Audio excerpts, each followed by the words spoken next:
Hey everyone, welcome back to the Above Board podcast. We are excited to talk to you today, I guess, about life. You've got myself and Matt Marcoux, and unfortunately for a big conversation like this, we don't have the Rich B, but we're going to do our best to work our way through it anyway. What's up, Matt? John, do you ever, when you hear the intro music, do you ever just start bobbing your head? It's so catchy, Yeah. and I just can't help but just kind of like just bounce with it. I like it. When I don't have to do the intro, I can like dance to it. You know, I feel like a little looser when I don't Ooh, I feel the like pressure that. of doing the intro. But what we're talking about some pretty heavy topics today. How are you feeling about it? I feel good about it, and I feel like we have a real good message to deliver to our listeners today. We also And matched. we matched. We had to one of us had to change. We did rock paper scissors. John always throws out the rock, and so my paper. No, actually, I was the scissor, I think, and I had to go to my wardrobe of Candor Path shirts, which I have 6, and swap it out. So I went with the dark one. Rich now has a repertoire of Canterpath shirts and polos. So at the next one where we're all three on it, we can all match. I grabbed him one for the office, but I grabbed him a small, and I tried to put it on me just 'cause, thinking, hey, can I, at my advanced age now, can I fit into something that's a little slimmer? And I could not. So I need to probably return No, it. no, no, no. That's the smaller the better. It makes you look jacked. Except I That's the have life like the lesson. belly. That's the life lesson today. It looks like a midriff tongue. The top doesn't look so bad. It's when you get to the belly region that it. Fair enough. Fair enough. So let's transition. We're talking about when we were on the pre-call, just brainstorming about ideas. We threw this idea about like maybe some ideas about with our children and lessons that we want them to learn. And I think I'm just going to open up with a question to you. If you were to close your eyes and your kids are like in their 40s, which is insane. Like they're your age now. What lesson, maybe one or two lessons, would you want them to look back and pass down to their kids, or say like, this is something dad always taught me. This was a really big, deal in our household. And I mean, of course, there's 1,000 things you want your kids to know and learn from you, but what's maybe one or two things that you would really hope for? Ooh, that's a good one. I don't think we actually even talked about this We question, but didn't. it's one that comes up constantly in my household. So I have a 10-year-old and a 7-year-old, and they both have their own individual sets of talents. My 7-year-old's an incredible artist and loves to draw, and my 10-year-old is good at a lot of things, but he just finds like the joy in life. Like he is just the happiest kid, and I love seeing it. And so one of the things though that I find that he gets down himself about is he'll find an activity or do something and he's just not good at it. And so the life lesson that I've really been, especially with my 10-year-old, been really pushing is that if you practice anything, you can get good at it. And I think that's like I use a very like large term anything, but like if he wants to be good at football, if he wants to be good at drawing like his younger brother, if he wants to be good at math, literally all like what I've learned in my life is all it takes is to practice, right? To Mm-hmm. become an expert in it. And an expert doesn't mean you've passed a test or you've studied for a question. It means you've put the time in. There a quote, John, something about how many hours it takes to become an expert in something. It's like, Yeah, I don't know, maybe we it did was a podcast on that. It was the yeah, 10,000 hours right. concept, that if you apply 10,000 hours to any craft that you're focused on, and you diligently work towards that for 10,000 hours, you'll become an expert. It's what I've learned in life for myself is that anything I really wanted to get good at, all I had to do was practice it. And I think there still is that combination of skill and just having some talent behind the scenes, and maybe that helps the process. But if Bryce wants to be really good at catching a football, it takes nothing more than just doing that over and over and over again and obsessing about it. If he wants Mm-hmm. to be really good, we're doing long division right now, which I love math. And I had a math tutor as a child because I just did not get it. And then one day it just clicked for me. And thankfully for our clients listening, I am good at math now and I do enjoy it. But he's going through it right now. And so we're doing long division. And he's getting it. He understands it, but he's not putting everything, all the pieces together. And it's really nothing more than just practicing it over and over and over. And at school and at home and whenever you have a free second, if you want to get good at something, it literally is just to practice it over and over again. And he did this, and I kind of related this back to something that you're going through right now with your son. Is Bryce followed in line and completed a black belt program, right? So I've talked about this before on the podcast, is that he is just the sweetest, nicest child. He really couldn't hurt a fly. And he, for 5 years or so, he participated in Shotokan, karate. And so, the day he got his black belt, I almost had a little bit of like, so what does this mean now? Can he like beat up other kids, or can he defend the family if there's an incident? And the answer to all those things were really no. What did he learn? He learned discipline. He learned how to complete something, a program, and see it to the end. And I really credit the sensei, who is both a personal friend of John and myself. Shout out to Sensei Juan. Yeah, who really put it in perspective to the parents, is that a black belt is nothing more than a white belt who never quit, right? It's just someone who just continued going and persevered through the really tough times, and just never quit and never gave up and just kept going. And he also talks about some of the why the colors are different. And I think this is more of just, for the kids to kind of get excited about. But, everyone starts out as a white belt. It's the most important belt because it's the one you start with. And I know your son just got it.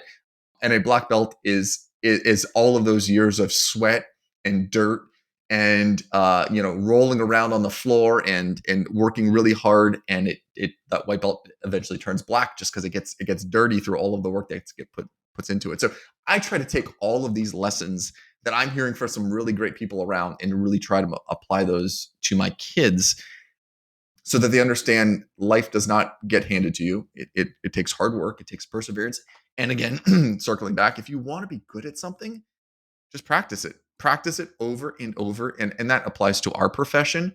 That applies to just about anything out there. Just become obsessed with what it is you want to do, and you will find a path through there somehow. I care. It's cool to hear you say that. I care very much about not raising entitled children, which is really hard because every generation thinks that the next generation is more entitled than they were, and that they struggled, and to some degree, like historically, if you look back, it's like a pretty accurate thought if you look at it.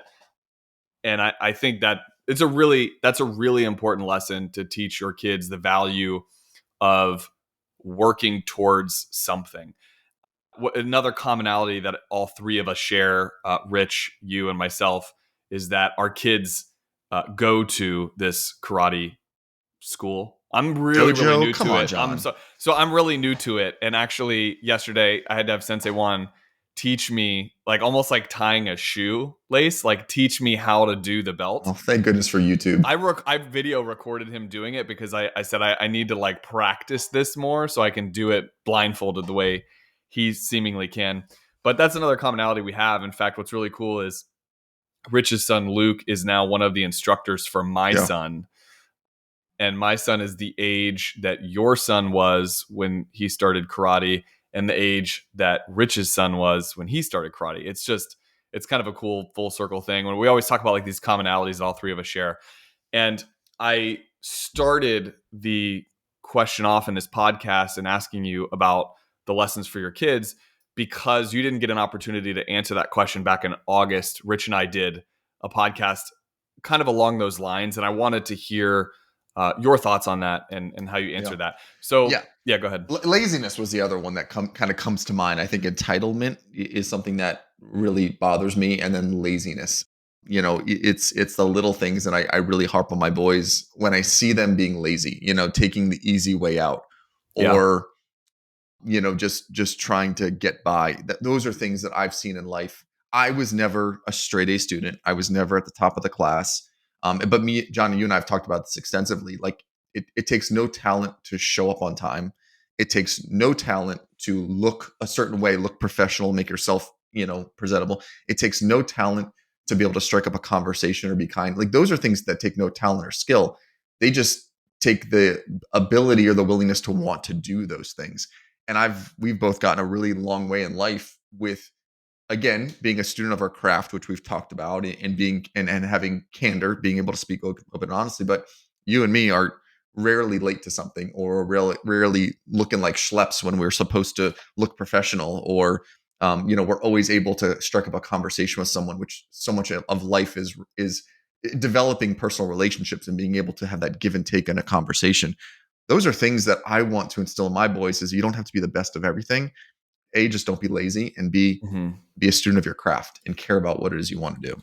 Yeah, that's great. I do think that's kind of my perspective of our story. Like our like we're a couple, but We but just had our anniversary. yeah, we did. And I just celebrated my anniversary with my wife too. But the lots of Which anniversaries one all was going more around. important to you than All of them are on the equally as spot? important. Oh, geez. I just saying that for your effect, Jackie. If you're listening to this, our anniversary is more important. So that is a little bit of my perspective, though. Like it just seems as though half the battle is showing up on time, being willing to put yourself in these situations. Like, for example, as a kid, this is why the karate thing is so new for me still, because I didn't do that as a kid. I played team sports, and I just always thought that's what you should do. And I, enrolling my kids into soccer or baseball or softball or what have you, I gotta say, this is one of the first times, thinking about both my children, this is one of the first times where my wife and I sit and watch my son in karate, and we're like, this feels so right. It's one of the first, like for example, Wow. we did soccer one time, and it was like, Hmm. this is just. I mean, these kids, they're not learning the value of team sports yet. I mean, they're way. He's not. He just turned 4, but for karate felt so right for a lot of different reasons.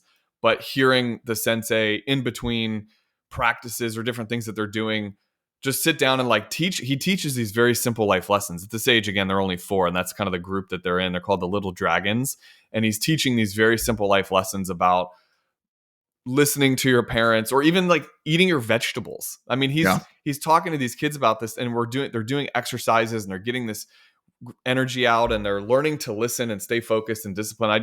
I think it's really great. And I think the lesson that you shared, funny enough, you shared that lesson on like a leadership call with our team yesterday, that a black belt is a white belt who never quit. So I told Sensei Juan this, and I share that with him just because I thought he would appreciate knowing. I always like that. Like if someone says like, "Hey, you had an effect on this Yeah. conversation," or like I'd like to hear that. It feels good to hear positive stuff. And then he shared another nugget with me. You ready? So the nugget that he shared with me is the persistence. It's about kind of having this mindset, and he was comparing it to white belt and black belt, but it was having the persistence of a black belt, but the learning mindset of a white belt. Mm. So I guess this idea that like, because when you're a black belt, you've theoretically like mastered it, right? And that took a lot of discipline to get to that level of mastery. Yeah. Back to that 10,000 hour conversation, but then still being humble enough to then have the learning perspective of a white belt, knowing that you still don't know everything. You're still always Yeah, learning. I love that, and I forgot even to mention that on the onset of it because it was one of my most favorite things. I don't think I said this yet. This is turning into like we should have Sensei on here. This is turning into just a big advertisement for him and his services. He's an amazing guy. He has an amazing team. His wife is just incredible there as well, and the whole team he's surrounded himself. I have nothing but positive things to say. But it kind of goes back to what you just mentioned a second ago, is that a black belt is nothing more or the what was it? The quote is a black belt is a master of the basics, right? So that's kind of what I was getting back to at the beginning of this. Like Bryce couldn't beat anybody up or do all these crazy things, but he's mastered how to stand still without having the typical kids who are just like wiggle worms, and how to be able to drop down and give push-ups, and to know when you forgot to bring your weapon of the week, you're doing push-ups, and that's not going to Mhm. happen again. And bringing it back to soccer, John, was really interesting to see once Bryce was doing karate on the regular, and then went out to go do a team sport.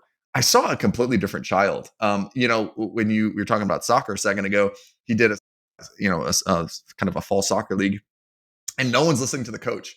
And listen, Bryce is just a normal 9, 8, 9, 10-year-old boy at the time, following in line with what his buddies are doing. But I noticed that there was one kid who was standing still when the coach was like speaking and looking in the coach's eyes and doing these things. And I was like, man, he got that from all of these other lessons he's learning through these other things that he's doing, specifically karate. And I felt like that was kind of bringing it full circle to him. So And I think we can apply a lot of these things to the financial side of the picture, John. So, if you're listening to this podcast, you're like, all right, enough about life lessons with our kids. How does this apply to our finances? I think a lot of the same aspects apply. Maybe it's not being an expert in finances, but maybe it's hiring an expert. And I would kind of use the same analogy that we're CFPs, we're certified financial planners. If this was year one of being a certified financial planner, I think it's sort of the same thing as being a black belt. Is that that means you've just kind of mastered the basics, right? You know what an IRA is, you know what a stock is, and kind of an advanced level of that. But it's not till you've been in the industry and doing this for, for me, 20 years, John, for you, 17, 15, whatever the number Long is, time. it's on there.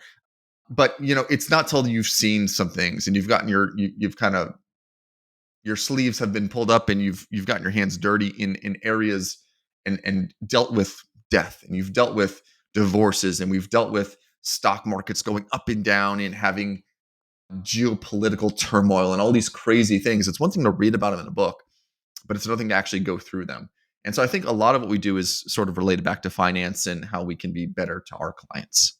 Yeah, if we're sticking with that analogy, though, if we're the black belts in the financial planning space, because we're CFPs, said it, then but we continue to have that learning curve mindset of what are new things that we can be doing. But I will share, at this stage of life, in our career specifically, like what we do with personal finances, it sometimes can be, even though there's like that, I guess, that level of mastery, like it's easy to take some of these things for granted. And I guess that this is what's fun about tying it back to the kids, though, is the idea is we're preparing them for discipline and hardship and knowing how to focus on the basics so that when they get into life, let's talk about maybe their money habits, for example, which is a huge part of life. And like, no one trains you on that. Like, you don't get to take money courses in high school. Maybe you do these days. You certainly should be able to at this point. But like, I didn't take my first personal finance course until I was like in my second year in college, which is the reason I switched my major to finance, actually. But the point is, think about just the discipline of being able to master your own money habits. Like, that's something you want to see for your kids, whether you're good at that now or you're not good at that, regardless of how of where your level of mastery is on your personal money habits. We all know that we want to see that better for our kids, Yeah. right? We want to see them be able to do that. And I'll just give a really good example. National savings average is, I think, less than 5%, or right at around 5% right now. The national saving average, which means for every dollar you earn as a family, you're saving 5 cents on the dollar. That's, you and I both know that's not good enough in the realm of long-term planning. And it's really great to see clients being able to save 20-30% of what they save. And I think I know it's like a very simple but granular example of that. Like, you had talked about IRAs and that type of stuff. All that's great.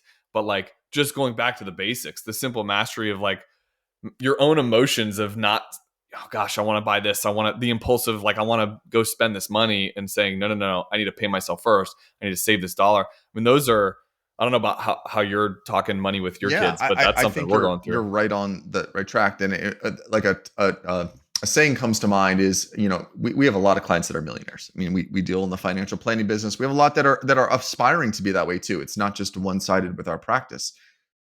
But millionaires don't happen overnight; they happen over time, right? It's none of our clients, and then we have close to 300 or so clients. We can look on. No one's hit the lottery.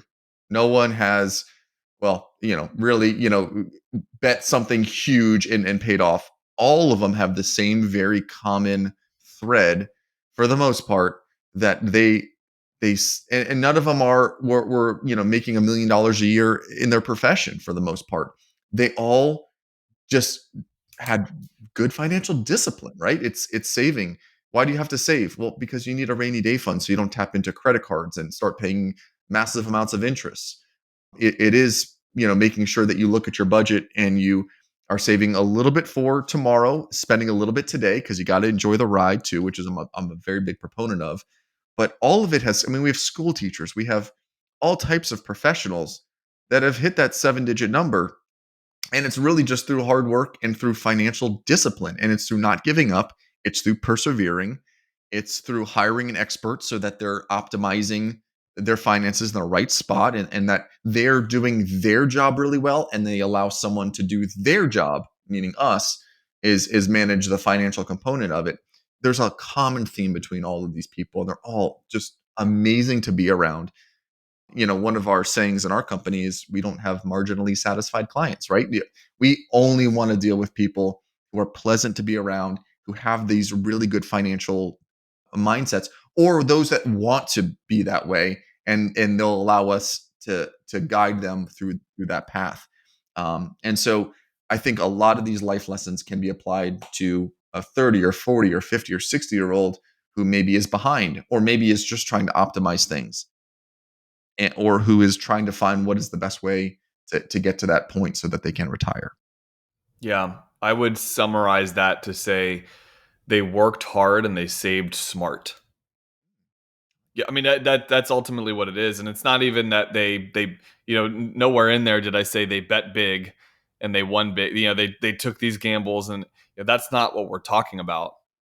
And then maybe those are different podcasts for different times, but the discipline that, and I guess just tying this back to our kids, I think the discipline that we're trying to bestow upon our children of in other areas of life, I think my hope, my aspiration is that translates to being able to have a good head on their shoulders to then make sound financial decisions too. And I think again, that this whole like black belt mentality that we might have, what's interesting is I'm having to like relearn how to. I feel like we know a lot of things about money, right? That's like what we're supposed to know, Matt. But yet, it's I don't remember what I thought of how I viewed this stuff when I was 10 years old or 6 years old. And I'm having to like relearn how to explain this to my kids. I don't know if you're experiencing the same thing, but Yeah, I it talked does about this start like there. a few podcasts ago where I was like, "Oh, I'm going to get my kids debit cards." Remember that the Yeah. whole thing where I was like, Yeah. "Okay, this is not a paper money world anymore." So I'm going to teach my 7 and 10-year-old that paper money doesn't exist, and it all exists like in a cloud somewhere, and we have this card that magically has money on it, and we just get to do whatever we want. And it failed. I mean, I epically failed. They get a weekly allowance, and I was just sweeping money from my checking account to their two personal savings accounts. Well, they aren't like us. They don't just like pop open their iPhones and click on the Wells Fargo app and can see what's inside their account. They can conceptualize that. So I had to actually go back to paper money. And again, this day and age, it's not as common to have paper money. So I had to go to the bank and get a whole bunch of fives because that's what they get per week. And go back to the old school where they have money in a wallet. Bryce wanted to buy a game for one of his systems or whatever, and I was like, pony up, buddy. It's time. And I put that money like back in my drawer, and I'll use that now to pay them out for their weekly chores. And if they don't do those weekly chores, guess what? That money gets cut in half, or I have to go find some ones somewhere. But yeah, we really are trying to do the right things, and we're still gonna fail. And you and me know a lot about finance, and I still make mistakes along the way. Yeah. Well, so it's funny because my daughter is a big saver. So like the tooth fairy money that she gets, I mean, that all gets stored in her piggy bank.